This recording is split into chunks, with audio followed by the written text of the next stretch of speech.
네. 다시 또 헌재 얘기로 돌아가서 법률가 네. 하시니까 평결이 언제 이루어질 거로 예상하십니까? 아직 평결은 이루어지지 않았겠죠. 근데 뭐 좀 속보로는 뭐 편결이 이루어졌다 뭐 이러한 보도도 있는데 예. 네. 글쎄요. 이제 그게 근데 그 어떤 사실은- 분은 편결이 안 이루어졌다고 또 한다고. 그래서 제가 이제 네. 오늘 방송 오기 전에 예, 네. 이제 박근혜 전 대통령 그 편결에 참여하셨던 전직 헌재 재판관께 여쭤봤어요. 예, 예, 네, 예. 그랬더니 그분 네, 그 박근혜 전 대통령 사건에서는 편결은 그날 아침, 그쵸. 맞아요. 예, 그날 아침에 이루어졌고 예. 그러면 그때 이제 8대 0이었잖아요. 예, 네. 예. 그래서 그러면 이렇게 뭐 평의를 하시다가 이렇게 좀 저 사람은 뭐 인용 쪽이다 뭐 네. 뭐 이렇게 그런 이제 대충 짐작은 하는데 그게 이제 그걸 이제 그 평의 과정에서도 심증을 적극적으로 개진을 하냐 나는 예, 뭐 예, 인용이나 기각이냐 그랬더니 그러진 않았다고 얘기를 하시면서 나 다른 재판관들의 의견은 나 대충 파악은 가능했다. 그런데 완전히 뭐 정확한 건 한 거라고 볼 수는 없었다. 얘기를 하니까 예. 그렇게 보면은 뭐 편결은 정말 뚜껑 열고 봐야 그렇죠. 알 수 있는 좀 상황이라고 보입니다.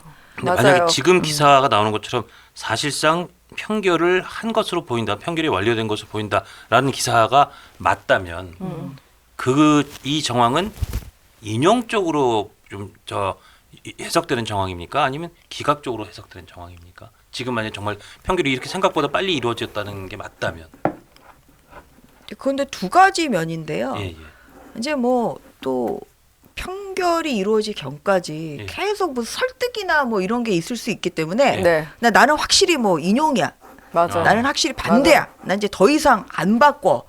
뭐 이러한 면에서 이제 뭐 편결을 네네. 일찍 그냥 했을 가능성이 있다. 아, 근데 두 번째로는 편결이 만약에 오늘 이루어졌다고 하면 이것은 어쨌든 간에 다양한 의견이 있는 것이다. 네네. 왜냐하면 결정문을 완성을 해야 되잖아요. 예, 예, 예. 물론 헌재에서 또 뭐 인용에 따른 뭐 인용 결정문, 기각 결정문 이제 요렇게 다 뭐 네. 각하 결정문까지 예, 예. 요렇게 해서 이제 다 작성을 하고 있고 이제 이것을 최종 결론에 맞춰 가지고 그래서 선택을 해 가지고 최종 결정문이 작성이 되는 거잖아요. 그렇죠. 그런데 이제 이것은 여러 가지 다양한 의견들이 있다 보니까 예. 예. 이것을 어떻게 뭐 소수 의견이랄지 5대 3이라도 이거 3은 소수입니다. 예. 예, 그렇기 때문에 이제 그러다 보면은 이게 취합할 게 많다 보니까 아, 예. 그래서 취합할 빨리 의견들이 많다 보니까 그러니까 그 헌재 결정문에 담아야 할 각각의 의견들이 많다 보니까 미리 편결을 하고 이제 감수를 하는 뭐 이런 예, 아. 것으로 들어가는 거 아닌가. 그렇기 마치 때문에 한덕수 예. 총리 탄핵 그 결정 때 사실상 4대 1대 2대 1 이런 식으로 나뉘었던 것처럼 네. 지금 대통령에 대한 탄핵 결정도 의견이 이렇게 세 갈래 네 갈래로 제갈 길 갔기 때문에 네. 지금 빨리 결론을 내려놓고 그게 다 세부 그 결정문을 다듬어야 되니까 오히려 이렇게 편결이 지금 일찍 나왔을 수도 있다. 그러면 이게 숫자에 따라서는 이게 인용이 아니라 기각일 가능성도 꽤 있는 그런 상황일 수도 있겠네요. 그렇죠. 그리고 진짜 취재가 어렵네요 여기. 네. 4대 4로 각하 4명 인용 4명 각하 이것도 오늘 오전에 확 퍼졌잖아요. 그 가능성은 어떻게 보세요? 저는 상당히 있다고 봅니다. 상당히 있다. 왜냐면 5대 3은 진짜 부담스럽잖아요. 아까 말씀드린 그런 요의로. 예. 5대 3은 부담스럽고 뭐 5대 3이라도 인용이 안 되는 건 마찬가지잖아요. 마찬가지죠. 예. 예. 그래서 이제 그럴 바에는 그냥 누군가가 좀 뭐 4대 4로 그렇게 마음을 이제 바꿔서 예. 예.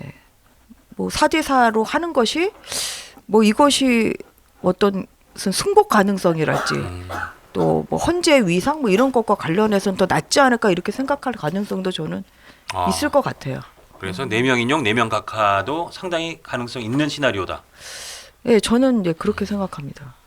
근데 이제 이게 참 재미있는 게 예. 편결을 하는 순서가 일단 주심부터 얘기를 한다면서요. 맞아요. 그렇더라고요. 예, 예. 주심 얘기하고 그다음에는 가장 그다음에 최근에 이제 최근에 되신 분 그러면 이제 그 순서가 정영식, 정계선, 정계선, 조한창, 조한창, 김복현. 김복형, 정정미, 아니 그러니까 김영두. 최근에 되신 분이 아 그렇죠. 먼저 예, 예, 예. 경계선 조안창. 후임인 예, 예, 경임부터. 예. 그래서 그 두 사람 동시에 됐으면 기수가 낮은 분이 먼저 해서 네. 그러니까 1번 주심 정영식, 2번 정계선, 3번 조한창, 4번 김복형, 그다음에 정정미, 그다음 김용두, 이미선, 네, 그래서 제가 이제 7번, 8번 이 재판관들은 조심스럽습니다만 이분들 바뀔 가능성 없어 보이고 인용. 그렇죠. 예. 예. 그리고 이제 그 중간에 계신 분들 중에서 좀 이렇게 좀 뭐 4대4 쪽으로 마음을 바꾸시는 분도 있을 수는 있을 것 같습니다. 뭐 좀 말씀하시기 조심스러운 것 같지만 많은 분들이 4대서로 마음 바꾸는 분이 김형두 재판관일 것 같다 지금. 그거는 제가 아니 지금 아니 왜냐하면 이거를 저희도 사실 그렇게 말씀드리기 좀 굉장히 예민한 문제라고 생각했는데 근데 박찬대 원내대표 다 얘기를 했어요. 아, 그래요? 네, 네. 분류표를 다 네. 세 명은 조한창, 김복형, 정영식 이 세 사람분한테는 뭐 오적되지 말아라 그러고 가운데 정정민, 김영두 두 분은 가운데라고 딱 분류해 주시고 그러는 바람에 우리가 사실 어코딩 투 박찬대 분류표에서 얘기하기가 되게 좀 편해졌어요. 네. 이게 말을 못해서 좀 답답했었거든요. 네, 그래서 네. 정정민, 김영두 두 분인데 두 분 중이라면 김영두 재판관이 조금 더 이게 보수 쪽인 의견을 취할 가능성이 높다. 이런 관측이 지금 뭐 여기저기 널리 퍼지고 있습니다. 그러니까 이제 한덕수 총리 그 탄핵 뭐 기각 결정문을 보면 대충 그것도 정해지는 보이죠. 거죠. 보이죠. 네네네. 그리고 이제 그 동안에 또 뭐 결정했던 예. 그런 내용, 그렇죠. 예, 그런 걸 보면 이진숙 재판관 때도 사실은 결국은 네. 아까 그 조한창, 정영식, 김복형 플러스 김영두 재판관이 네. 기각을 썼던 거니까. 네. 예, 그러니까 그런 것들 때문에 지금 사람들이 거의 대한민국 국민 대부분이 지금 헌법 전문가가 되고 있어요. 현재 재판 절차 전문가도 되고 네네. 참 평생 몰랐어도 될 일을 우리가 좀 너무 많이 알고 있습니다. 지금 제가 오늘 기자들한테 물으면서 네. 좀 빨리 좀 정보 좀 달라고 네. 해서 했는데 뭐 A는 이렇게 말을 하고 B는 이렇게 말을 했대요. 근데 그 얘기에 따르면 이건 약간 각하 기각이에요. 그 반응에 따르면 제가 들은 소스에 따르면 이건 기각이나 각하인데 그 사람들이 거짓말을 하지 않았다고 할 자신이 없는 거죠. 아 그렇죠. 네. 지금 현재는 아무도 모르는 거 네. 아닌가요? 아무도 예, 예. 모르는 예, 거죠. 아무도 모르는 그 사람들이 거고. 이런 얘기가 새어나가서 상대방을 마지막까지 설득하기 위해서 작전을 펼친 걸 수도 있잖아요. 그러니까 8명이 모두 다 어떻게 움직이고 어떻게 거짓말을 하는지에 대한 평가는 정말 어렵더라고요. 예, 그래서 이거는 약간 접어두는 게 맞는 것 같아요. 네. 그래서 각자 각자 거짓말을 하거나 각자 뭐 표정 관리를 할 수가 있는 것이기 추측을 때문에. 할 수도 있는 것이고 예. 그렇죠. 현재는 뭐 결과를 아는 분은 뭐 재판관들만 아시는 거 아니? 재판관들도 모르죠 아직. 그리고 지금 평결을 이제 했다는 전제하에 제가 말씀을 드리는 거고 평결을 벌써 했다는 게 평결을 좀 이제 믿어지지가 않아요. 안 한 상태면 아무도 모르는 상황인 그렇죠. 이 거예요. 와중에 눈치만 보고 있는 거죠. 누군가가 편결 안 했다라고 주장을 하신다잖아요, 지금.